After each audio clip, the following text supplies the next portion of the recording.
hablaremos como método de recolección de fuente primaria de la observación. Cuando uno habla de la observación, lo primero que le viene a la mente son los estudios que hizo Elton Mayo en la planta de Western Electric. En ese entonces el estudio pretendía mirar la productividad de los trabajadores de la planta, observando qué tanto incidía las condiciones de luz y las condiciones de aseo en su rendimiento. Y él llegó a la conclusión que el rendimiento, aunque podía ser afectado de ciertas maneras por esas condiciones físicas de luz, intensidad de la luz o buenas condiciones de aseo, el rendimiento era más importante, no tanto por esas condiciones físicas, sino por el hecho de ser observados. Las personas en la planta, cuando sabían que eran seleccionados como objetos de estudio, se sentían como personas más importantes y personas que eran tenidas en cuenta. O sea que hay unos aspectos psicológicos que intervienen en la productividad. En este capítulo hablaremos entonces sobre la importancia de la observación, sus características, sus principales ventajas y las limitaciones, entre otros aspectos en el que haremos recorrido. La observación se define como un método para recopilar datos primarios, se hace de manera estructurada o no estructurada. De manera estructurada normalmente es para estudios cuantitativos de tipo concluyente descriptivo, o también se puede hacer no estructurada para los estudios exploratorios. Recuerden que como este módulo es de investigación cualitativa, entonces haremos fundamentalmente énfasis en la observación no estructurada, que es una observación que se hace a partir de la observación de personas, de acciones y situaciones pertinentes. Son útiles para obtener información sobre reacciones, comportamientos y actitudes. El observador tiene que ser una persona muy hábil para poder detectar sus categorías de análisis. Uno que puede observar, por ejemplo, en un ambiente de supermercado o en un ambiente de un almacén, cuando el consumidor entra, que huele, que toca, que lee, que mira, también no solo su comportamiento, sino también cómo es su personalidad, si es una persona tímida, si es una persona acelerada, si es una persona activa, y también uno observa cómo va vestido y con quién está acompañado, si está acompañado de su esposa o una persona que puede ser su esposa por la forma en cómo se comporta con ella, si está acompañado de niños y si está acompañado de un amigo. Un trabajo de observación para una persona que entra a un almacén hasta que sale de este puede durar desde 1 hora hasta 3 horas. Hay observaciones que pueden durar días e inclusive meses. ¿Cuál es el objetivo fundamental de la observación? El objetivo es determinar por qué alguien selecciona, usa o reacciona ante cierto artículo o objeto en su vida diaria. Es muy importante definir cuáles son las categorías a observar. El direccionamiento de la observación se realiza a partir de unas categorías preestablecidas, se establecen unas categorías previamente, o en el caso, por ejemplo, de las estructuradas. En la no estructurada no necesariamente se definen las categorías. ¿Y para qué es importante definir esas categorías? Para establecer qué es lo que se va a observar y poder hacer un registro de los sucesos que se están observando, que pueden ser sentimientos, actitudes, comportamientos, la forma en cómo está vestido, su edad, su figura. ¿Para qué se usa la observación? La observación se puede usar para conocer estímulos o acontecimientos que motivaron la compra, porque la gente compró ese producto, se lo compró por el tamaño que tiene, por la forma del envase, por el color de las etiquetas, por la información contenida, por el precio, o simplemente porque estaba a su alcance. Identificar el porqué de la conducta, hacia qué o hacia quién orienta la conducta. Inclusive en los ambientes de supermercado se hacen trabajos de observación y se cambia la forma en cómo se presenta el producto o la forma en cómo se hace cross de productos, se combina con otros para poder entender por qué la gente hace lo que hace. También inclusive se hace observación en la educación para mirar por qué los estudiantes se comportan como se comportan, si están activos en la clase, si están dormidos. También se usa para establecer qué hace la persona, si él corre, si él habla, si gesticula. Es muy importante mirar lo que se llama la agenda no verbal, qué hace con las manos, cómo se para, cómo se sienta. Sirve también para identificar las cualidades de la conducta en cuanto a su intensidad, la duración de esa conducta, la forma en cómo se repite, su persistencia, qué tan afectivo es, si la persona ríe, si la persona llora, si demuestra cómo son sus sentimientos, y en general para conocer los hábitos y comportamientos de compra. El proceso de observación se divide en los siguientes pasos. El primero es el establecimiento de los objetivos. Después de establecer los objetivos, se selecciona el momento de observación, cuándo se va a hacer la observación. Luego se define el lugar en donde será la observación. Luego se hace la observación como tal, el trabajo de observación, el registro de la información y por último el análisis de la información y la presentación del informe. A continuación vamos a ver en detalle cada uno de estos pasos del proceso de observación. El primer paso del proceso de la observación es el establecimiento de los objetivos.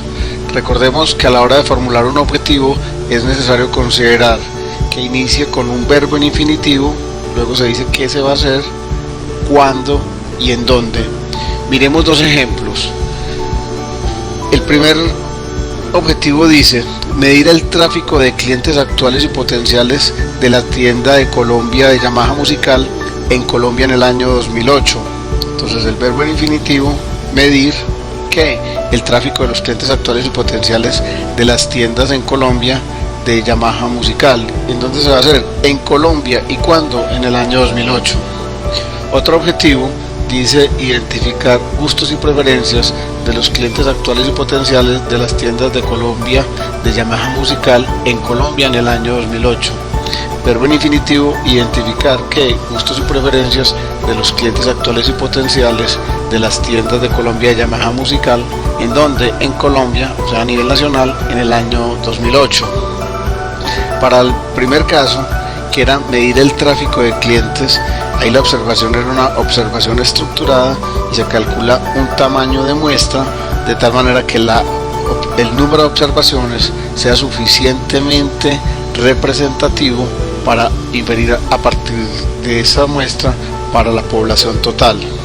Pero nosotros en este módulo vamos a hablar de la observación cualitativa, o sea la observación no estructurada, que era el segundo objetivo, es decir, identificar gustos y preferencias.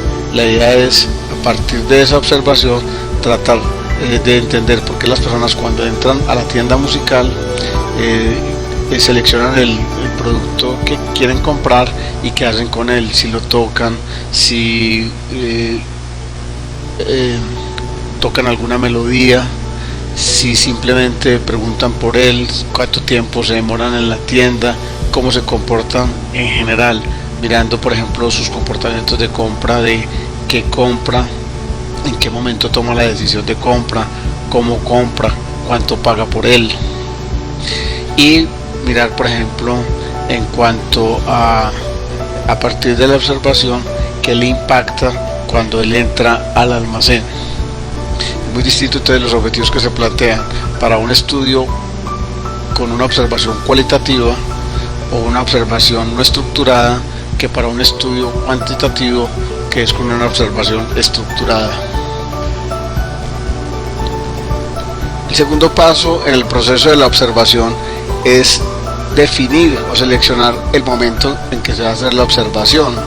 En este caso se deben concretar los tiempos de observación, el número de observaciones que se van a realizar y en qué intervalos se van a hacer.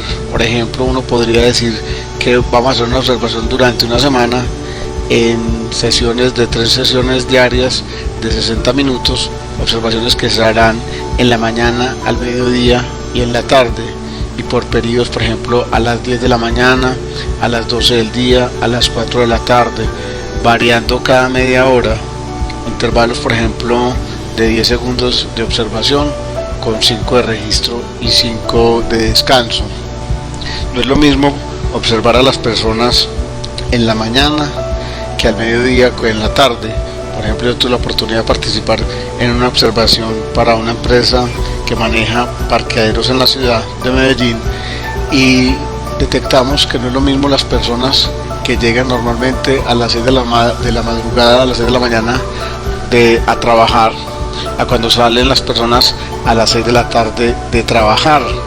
Su disposición, su actitud es muy diferente, inclusive cambian en muchos casos las personas en cuanto a sus características sociodemográficas. El tercer paso en el proceso de la observación es seleccionar el lugar en donde se va a hacer la observación, es decir, escoger el contexto observacional. La observación se puede hacer en situaciones naturales o en situaciones artificiales. Para recoger los datos en un ambiente natural muchas veces es muy difícil, entonces por eso hay que hacer observación en situaciones que son controladas en laboratorio. Yo recuerdo que una vez nosotros hicimos una observación en Carvajal, que es una compañía dedicada a la producción y fabricación de textos y libros y cuadernos escolares.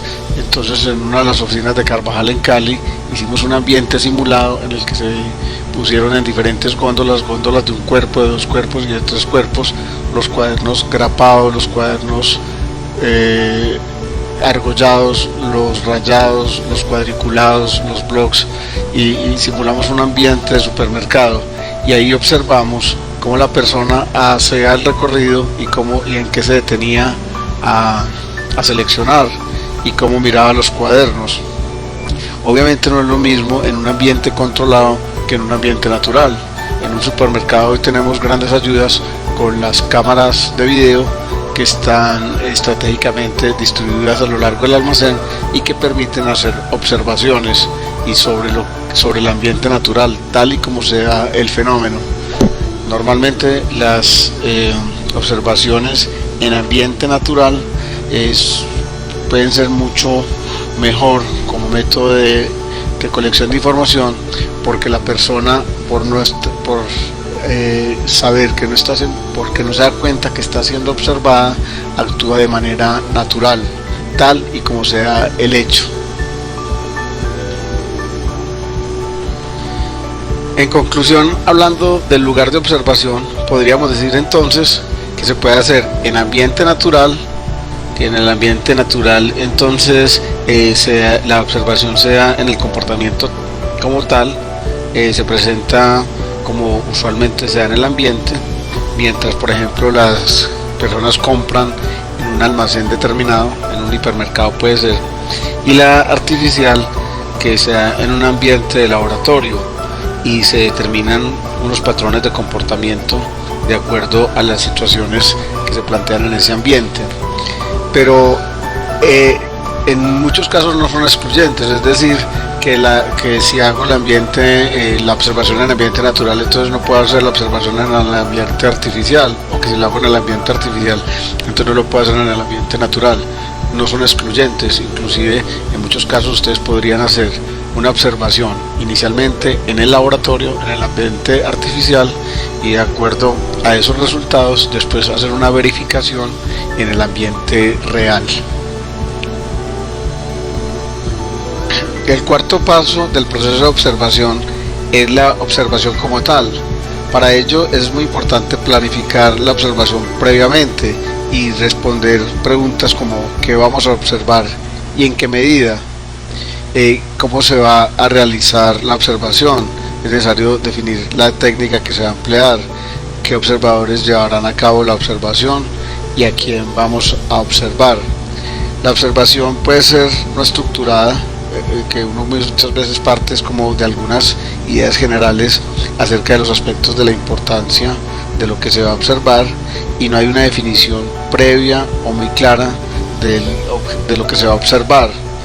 Como hay otras observaciones que son mucho más estructuradas, donde se hace una lista de rasgos en la que a partir de esa lista de rasgos se miran algunas secuencias de acción, y la investigador la utiliza para mirar si hay presencia de esos rasgos o ausencia de los mismos a partir del resultado de una atenta observación. Normalmente en ese caso los observados tienen que plantearse de una manera muy clara y muy concisa, con base en esos rasgos que se van a observar, para mirar con base en unas listas si se admite la presencia de los rasgos o la ausencia de los rasgos. Pero esa presencia o ausencia de los rasgos no debe interpretarse como una forma de medición, sino como una información descriptiva de la conducta de lo que se va a observar. Cuando la lista de rasgos se realiza para observar un proceso secuencial, entonces las conductas reflejadas deben presentarse ordenadas y en el mismo sentido en el que aparecen las secuencias que se representan.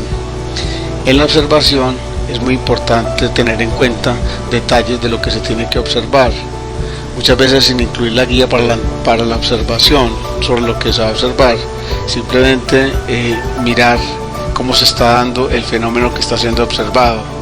Es muy importante que se definan la cantidad de sujetos a observar, que se sugiere que no sea menor a 15 personas, y se debe especificar además como los datos demográficos. A partir de la observación tratar de entender cuál es su edad, cuál puede ser su nivel de estudios, con quién vive, cómo está conformada su familia, y algunos aspectos psicográficos que tienen que ver con su comportamiento, con sus actitudes, con su estilo de vida.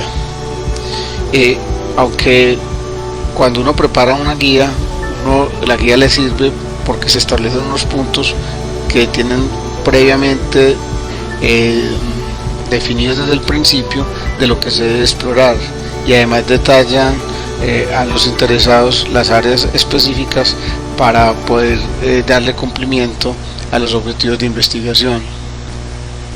Pero muchas veces en la observación se pueden presentar cosas que el observador no tenía prevista y que por lo tanto tiene que registrar y que tiene que tener en cuenta al momento de hacer el análisis.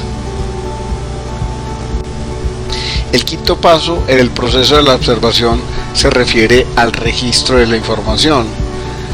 Antes de hacer el registro de la información es necesario determinar qué es lo que se va a observar con respecto a los participantes. Por eso entonces hay que preguntarse lo siguiente: ¿cuál fue el estímulo o el acontecimiento que inició el comportamiento observado? ¿Cuál parece ser el objetivo de ese comportamiento? ¿Hacia qué o a quién se orienta la conducta? ¿Qué forma de conducta se observó? ¿Cuáles son las cualidades de la conducta? ¿Y cuáles son sus efectos? Es decir, ¿qué conductas evoca? Para registrar, por ejemplo, las observaciones no estructuradas, el observador debe decidir respecto al momento en el cual debe registrar o de tomar las notas de sus observaciones. Muchas veces se dice que si uno está tomando nota mientras está observando, eso puede generar distorsiones, porque la persona al ver que se están tomando notas de su comportamiento, él puede cambiar su actitud.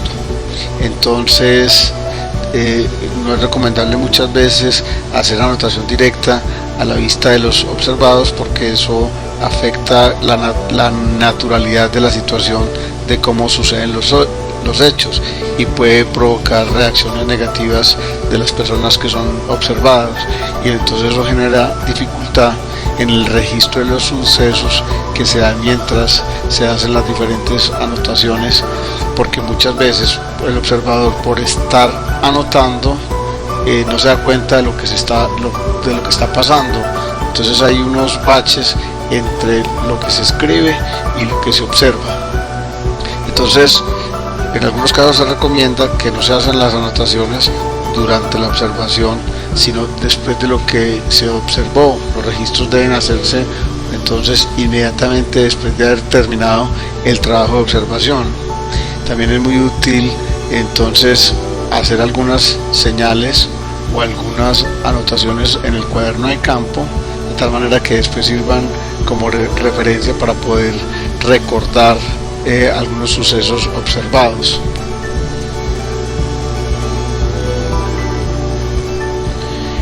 En cuanto a los datos de registro, es muy importante tener en cuenta que la libreta de anotaciones debe contener por lo menos el número y la fecha de las notas de observación, quiénes fueron las personas observadas, una descripción de manera detallada de las personas observadas en cuanto a su perfil y por último un resumen del contenido de las notas de observación, donde se presenta de manera narrativa cuáles fueron las conductas observadas y cómo fue la secuencia en que sucedieron los hechos.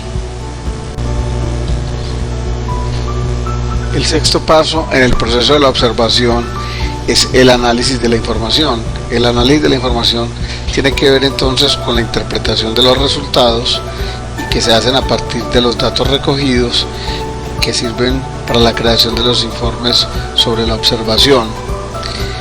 En él se definen de acuerdo a los objetivos unas categorías de análisis, las categorías de lo que se va a observar, y se puede hacer análisis sobre la frecuencia en que se presentó la conducta observada, el orden en que aparecieron cada uno de los eventos observados, la duración de esos eventos y la intensidad en que se dieron, para mirar datos específicos sobre actitudes, comportamientos, reacciones. Si estamos observando, por ejemplo, la persona que está frente a un lineal en un supermercado, podemos definir como categorías de análisis, por ejemplo, cuántas veces cogió el producto, cuántas veces lo observó, si lo tocó, si lo olió, qué hizo con él, si lo puso en el carrito de compras o si lo dejó.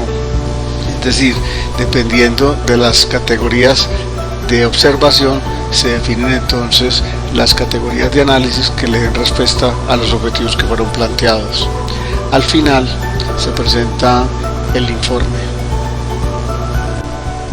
El último paso del proceso de la observación es la presentación del informe. En el informe final, además de las notas que hace el observador, se sugiere que se agreguen mapas, esquemas o dibujos que se relacionan con el contexto observado, que ayudan a entender de una mejor forma los resultados del estudio. El observador en esta metodología de investigación es una persona clave. Puede ser un psicólogo, puede ser un antropólogo, puede ser un hombre de mercadeo o de otra persona de disciplina que tenga la experiencia en observación. Es una persona que es muy sensible, como decimos, un experto en el tema, que estará atento a todos los signos. Casi que se dice que el observador debe tener un sexto sentido, y ese sexto sentido significa que siempre tiene que tener la conciencia de que se está investigando. Yo siempre he dicho que las personas que han sido tocadas por mí en mercadeo tienen que, a partir de ese momento, a partir de haber tenido contacto conmigo, tienen que cambiar y ser otras personas. ¿Y qué significa cambiar y ser otras personas? Volverse muy observadores. ¿Por qué? Porque es que el mercado nos está diciendo cosas permanentemente. Nosotros no podemos pensar como personas común y corriente. Una persona común y corriente que va al supermercado, que va a la tienda y que el mercado le está diciendo un montón de cosas, pero no se da cuenta de nada porque no está haciendo una observación de manera intencionada. Pero si ustedes cambian a partir de este momento y con la sensibilización que les he dado en este módulo específico de observación, se van a dar cuenta lo útil que es la observación, porque todos hemos escuchado hablar de la observación y todos hacemos observaciones, pero es una observación que no es intencional y por lo tanto nosotros nunca le hemos sacado el verdadero provecho que nos puede dar una verdadera observación. Además, nunca nosotros nos hemos puesto a pensar sobre sus ventajas o sobre sus inconvenientes. Entonces es una invitación para que a partir de ahora ustedes inclusive mismos, sin tener la experiencia en observación, pueden convertirse en unos verdaderos investigadores, en la medida en que entiendan que es necesario usar los 5 sentidos, ya que toda la observación necesita de una estrategia cognitiva y utilizando todos los sentidos para poder realizar un proceso de categorización de todo lo que nosotros vemos y sobre eso sacar todo el mayor provecho. Otro elemento importante del observador es la distancia que debe mantener entre el observador y lo observado, y inclusive en muchos casos puede darse como una proximidad que permite una participación en lo observado. Pero cómo manejar el tema de la objetividad y el tema de la subjetividad. Quisiera compartir con ustedes los siguientes tips para la realización de las observaciones. Es muy importante, como lo hemos dicho, tomar nota de las observaciones en el lugar y en el tiempo de su ocurrencia. Aunque transcurren tiempos entre cuando se toma nota y lo que se está observando, y de pronto el observador se puede perder algunos sucesos, entonces ahí es donde uno tiene que jugársela, si es capaz de tener la habilidad de observar y tomar nota, o más bien hace toda la observación completa y una vez que termine la observación haga el registro de lo que observó, tome las notas. Pero para eso es muy importante la memoria, que cuando esté haciendo el registro no se le olvide nada de lo que observó. Las anotaciones deben escribirse en forma narrativa, con todos los detalles posibles. Si usted está observando el comportamiento de compra de una persona en el autoservicio o en un hipermercado, entonces mirar la edad, la figura, qué hace, qué toca, qué huele, si compra o no, y todo lo que se pueda observar y percibir del estilo de vida de esa persona, de su comportamiento, de su personalidad, inclusive a partir de esa descripción de lo que observó, tratar de identificar cuáles son sus hábitos, su manera de organizar la vida, cuáles son sus roles, sus valores, su personalidad, tratar de inferir de quién se trata. Y al terminar la observación se deben repasar las notas que se escribieron para complementarlas si es necesario. Se recomienda mucho que se apoyen con dibujos de mapas o esquemas del contexto de lo que se está observando, y tener mucho cuidado en general en la recolección y en el análisis de la información. Las ventajas que tiene la observación sobre otras técnicas de recolección de información es que, en primer lugar, evita la renuencia de las personas a ser entrevistadas o encuestadas. Hay personas que no les gustan que le hagan preguntas y que no les gusta contestar encuestas. Entonces, cuando las personas en general no les gusta contestar encuestas, una de las formas para solucionar precisamente la comunicación oral, entonces sería hacerlo a través de la observación. Y precisamente por hacer una observación directa de cómo se están dando los hechos, el sesgo puede ser mínimo o nulo. En muchos casos hay personas que cuando se les hace preguntas a través de una encuesta o de una entrevista pueden mentir o pueden decir cosas diferentes a lo que realmente son. Por ejemplo, yo le puedo preguntar a alguien: ¿usted es casado? Y decirme sí, y mentiras que es soltero, y preguntarle: ¿usted tiene hijos? Sí, 2, y mentiras que no tiene hijos. Entonces la observación reduce esos sesgos que se pueden dar al suministrar la información de alguien que no quiere ser sincero, porque se está haciendo un trabajo tal y como se da en el campo. También es un método único para algunos casos. Pongamos un ejemplo: si yo estoy probando un nuevo juguete que quiero lanzar y mirar el comportamiento de los niños frente al juguete, es muy difícil a un niño de 2, 3 o 4 años hacerle preguntas o encuestas, no se le podrían hacer. Entonces lo que se hace es más bien poner los juguetes en el piso, que los niños jueguen en el piso y observarlos, qué hacen con el juguete, si se lo meten a la boca, si son indiferentes con el juguete, si se paran encima de él, si son felices y están contentos con el juguete. Es decir, a través de la observación entender su comportamiento, y ahí no le estamos haciendo preguntas, por eso es un método exclusivo para algunos casos en particular. La observación debe ser intencional, es rigurosa y debe ser llevada a cabo por un observador experto que arroja importantes conclusiones que muchas veces en las encuestas, en las entrevistas y en las técnicas de comunicación no se obtiene la información suficiente, y entonces con la observación podemos complementar esa información que nos quedó faltando y que el observado o el investigado nos suministró. Algunas limitaciones que se pueden dar en la observación, en primer lugar, y ya lo habíamos dicho, es la dificultad en el registro de los sucesos que se dan mientras se hacen las anotaciones, al dividir la atención del observador entre observar y escribir, y que hay algunas cosas que son imposibles de observar, como por ejemplo el tema del conocimiento. Cuando yo quisiera ahondar en el conocimiento y profundizar en el conocimiento objeto de estudio, recuerden que es mucho más recomendable la entrevista, una entrevista en profundidad, una entrevista con expertos, o un método de Delphi es muchísimo más recomendable que una observación en términos que una observación para mirar conocimiento, porque con la observación uno puede darse cuenta de eso.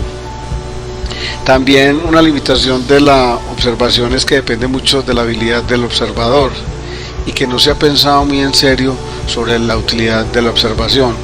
Cada vez más es tarea nuestra de sensibilizar a la gente, de darse cuenta que el mercado nos está diciendo una cantidad de signos permanentemente y que uno tiene que tener las antenitas de vinil puestas, es decir, los 5 sentidos, los oídos abiertos, los ojos abiertos, para poder detectar todo lo que el mercado nos está diciendo, y más si yo estoy haciendo un trabajo de observación con unos objetivos previamente establecidos, en las que tengo que probar unas hipótesis, darle respuesta a un problema, a fin de que con la información que yo recoja a través de la observación me sirva para la toma de decisiones. Existen varios tipos de observación. La verdad es que los autores y los teóricos que escriben sobre el tema de observación no se han puesto de acuerdo, y existen muchos criterios para su clasificación. De acuerdo a mi experiencia en investigación, y específicamente en el tema de observación, quiero compartirles la siguiente clasificación. Los tipos de observación pueden ser observación natural o puede ser observación artificial. La observación puede ser oculta o no oculta. Es muy conocida cuando la observación participante versus la observación no participante. También puede ser estructurada o no estructurada. La observación también puede ser directa o indirecta. Puede ser una observación humana o una observación con ayuda mecánica. Y por último, que se considera como la de mayor nivel de observación, es la autoobservación. Miremos en detalle cada una de ellas a continuación. De acuerdo a los tipos de observación mencionados en el slide anterior, la primera clasificación obedece a la observación natural versus la observación artificial, de las cuales hemos hecho mención a lo largo de esta presentación. Sin embargo, repitamos, la observación natural es una observación del comportamiento tal y como se presenta usualmente en el ambiente. Por ejemplo, mientras las mujeres compran en un almacén de calzado, entonces se hace la observación en ese ambiente. En muchos casos puede ser que ella se esté dando cuenta que está siendo observada, o no necesariamente que no se está dando cuenta que está siendo observada, pero el ambiente natural es en el almacén de calzado como tal. Cómo coge el zapato, cuántos zapatos se mide, si le gusta zapatos cerrados o sandalia, es decir, abierto, si le gustan colores vivos o colores tierra, si le gustan de tacón alto, tacón bajo, y se da en el ambiente del almacén como tal. O también puede ser artificial, el diseño de un ambiente artificial y la observación de los patrones de comportamiento que presentan las personas que están en ese ambiente en particular. Muchas veces puede ser un ambiente de laboratorio, por ejemplo, hacer que las personas compren en un ambiente simulado como una papelería, como en el caso que les conté de la investigación que hicimos en Carvajal, en Cali, la empresa productora y comercializadora de cuadernos y útiles escolares. Inclusive, por ejemplo, observación artificial, como poder hacer un salón, como lo hace la NASA, de simular el ambiente del espacio en la Tierra, y sobre eso observar cómo se comportan los astronautas que posiblemente viajen después a la Luna o fuera de la Tierra. También otra clasificación es la observación oculta versus la observación no oculta. Como su nombre lo dice, la observación oculta es que las personas que son objeto de investigación, objeto de observación, no son conscientes de que están siendo observadas. Para eso, por ejemplo, es muy útil la cámara de Gesell. Más útil todavía ahorita son las cámaras escondidas, y también se puede utilizar un observador incógnito. El observador incógnito, que muchas veces está disfrazado o juega un rol en un almacén y que pasa desapercibido para las personas que están comprando realmente en el almacén. La no oculta es que pues la persona sabe que está siendo observada, y ahí juega un papel muy importante que de cierta manera el observador, aunque los investigados saben que está siendo observado, pase desapercibido. O sea, se espera que el efecto del observador en la investigación sea poco, para que no influya en el comportamiento de los sujetos observados. La observación puede ser una observación participante o una observación no participante. La observación participante se consigue la información desde dentro, es decir, que el observador se incluye en el grupo o en el fenómeno observado, y se obtienen los datos a través del contacto directo, es decir, como su nombre lo dice, el investigador, en este caso el observador, participa de manera directa con la persona o el sujeto a ser observado. Existe una actitud abierta, libre de juicios, se muestra el investigador interesado por aprender más acerca de los otros, y hay permiso de intercambio de información entre el observador y el observado. Por el contrario, la observación no participante se recoge desde afuera, es decir, que el observador no interviene en el grupo social o en el fenómeno investigado, no influye en lo observado, es neutro y puede concentrarse en la tarea de observar. En este caso, no hay una colaboración por parte del sujeto observado. Otra clasificación es la observación estructurada versus la observación no estructurada. La observación estructurada es propia de la investigación concluyente, cuando el problema de decisión se ha definido con claridad y las especificaciones de las necesidades de información permiten una identificación precisa de los patrones de comportamiento que debe observarse y medirse. Eso significa que si yo tengo un cuestionario muy bien delimitado, y el observador que debe hacer es cuántas veces se repite ese mismo comportamiento a partir de un guión que no se puede salir de él, sino tal cual lo que pide el guión a observar es lo que se va a registrar, y uno mira cuántas veces se hace, de tal manera que a partir de eso uno puede hacer una descripción del fenómeno observado y la frecuencia en que se presenten los hechos. Es decir, que ya estamos hablando de modelos estadísticos que permiten sacar medidas como la moda. En cambio, la observación no estructurada, que es propia de los diseños de investigación cualitativa, como es lo que nos convoca en el módulo, es adecuada en situaciones en las que todavía no se ha formulado el problema de decisión y que se necesita mucha flexibilidad en la observación, porque como todavía no se sabe qué es exactamente lo que se va a observar, la idea es ser muy abierto.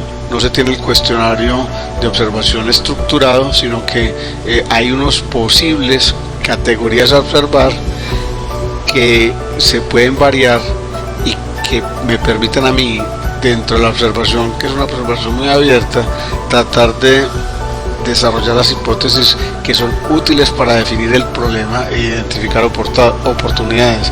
Recuerden que el diseño exploratorio, que es propio de la investigación cualitativa, normalmente es el paso previo a después hacer una investigación concluyente descriptiva, que es estructurada.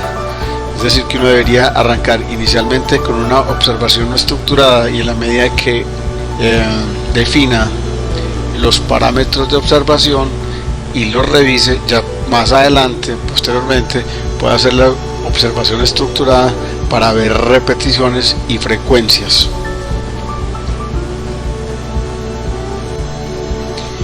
Otro tipo de observación es la observación directa versus la observación indirecta. La observación directa, como su nombre lo dice, es la observación del comportamiento tal y como ocurre en la realidad. En cambio, la observación indirecta es una observación de algún registro del comportamiento pasado. En este caso se observan los efectos del comportamiento en lugar del comportamiento en sí. Por ejemplo, los rastros físicos con el número de latas de cervezas vacías. Yo cuando trato de explicar la observación indirecta, me gusta hacer referencia a programas como CSI, en las que la película empieza en que encontraron un pelito colgando de una rama y llegan los forenses, cogen el pelito, se lo llevan para el laboratorio y tratan de averiguar a partir de esos rastros que quedaron, entender quién fue el asesino, y presentan normalmente como 3 o 4 posibles asesinos, y toda la película se desenvuelve tratando de entender cuál de ellos fue, hasta que al finalmente, con los rastros físicos y con lo que ellos analizaron, se dieron cuenta quién fue. Lo mismo hacemos nosotros entonces en la investigación de mercados, a partir de lo que se quedó ahí, mirar y reconstruir escenas de lo que pudo haber pasado. Si una persona va a un hotel para después, cuando sale, de terminar el consumo de lo que hizo en la nevera, pues a la persona no se le pregunta, sino que alguien va y abre la nevera y se da cuenta cuántas latas de cerveza faltaban o cuántos paquetes de cigarrillos faltaban, y solo con la observación en la nevera simplemente se le hace el cobro. Eso sería entonces una observación indirecta.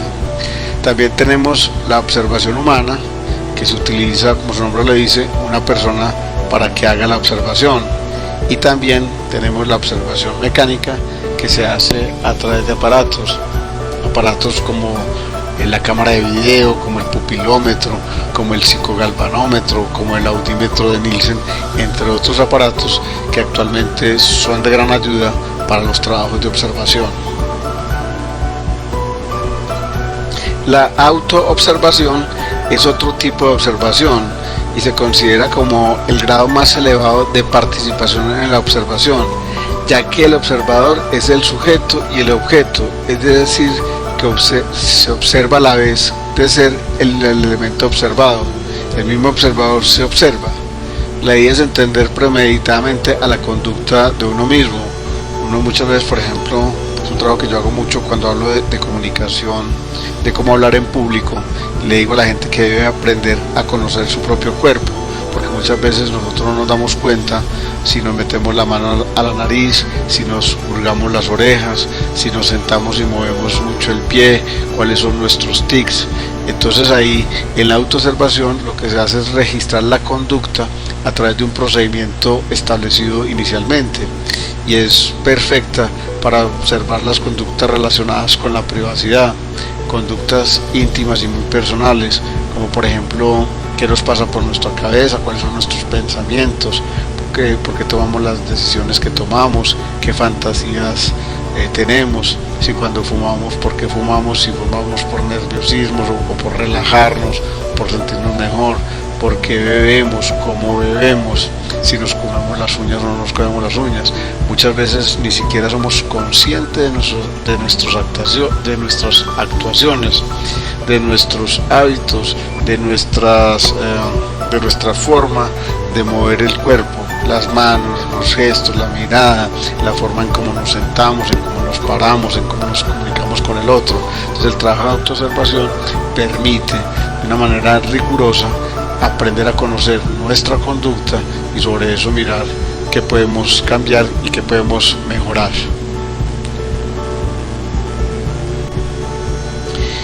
El material de apoyo clave para el trabajo de observación es el diario de campo, donde el observador hace todas las anotaciones. Recuerde que es muy importante incluir dibujos, diagramas, mapas. También existen otros equipos que sirven para la observación mecánica. Entre ellos están los siguientes: el audímetro de Nielsen, que es un aparato desarrollado por Nielsen, que se llama el audímetro de Nielsen y también es conocido como el People Meter, que registra cuando están encendidos los radios o los aparatos de televisión para mirar los famosos ratings de sintonía. Y no solo sirven para mirar los ratings de sintonía, sino mirar cuántas personas están sentadas frente al aparato, es decir, mira en qué estación está sintonizado, y para mirar en determinada hora quienes están observando el programa de TV o están escuchando la estación de radio. Además del audímetro de Nielsen, también tenemos la cámara de video, que normalmente la cámara de video pues es conocida por todos ahorita. En todas las partes del mundo y en todas partes, en todos los almacenes existen videocámaras que se utilizan normalmente para el tema de la seguridad, pero en la investigación no solo se utiliza para la seguridad de los almacenes, sino que se utiliza para registrar el comportamiento y para mirar a partir de lo que se quedó registrado varias veces la misma observación, o sea, una observación repetida, de tal manera que la medición pueda ser mucho más exacta a partir del comportamiento observado. También tenemos el pupilómetro. El pupilómetro es un aparato que mide los cambios del diámetro de la pupila del ojo, y entonces al medir el diámetro eso refleja como una reacción positiva o una reacción negativa de la persona a los estímulos que está observando. Por ejemplo, si yo quiero evaluar la efectividad de una campaña de publicidad de una agencia de turismo y tengo una mujer en una fotografía en la playa de tangas y con una piel bien bronceada, si la persona que está observando cómo se le dilata la pupila al estar expuesto a la imagen de la mujer sexy y bronceada. O sea que sirve mucho para medir impacto publicitario y toda la parte que tiene que ver con la parte gráfica. La cámara de ojo es un aparato desarrollado por la NASA y que también se utiliza para los aviones de combate y que ahora es usado en los ambientes de supermercado, porque la cámara de ojo permite medir el movimiento del ojo.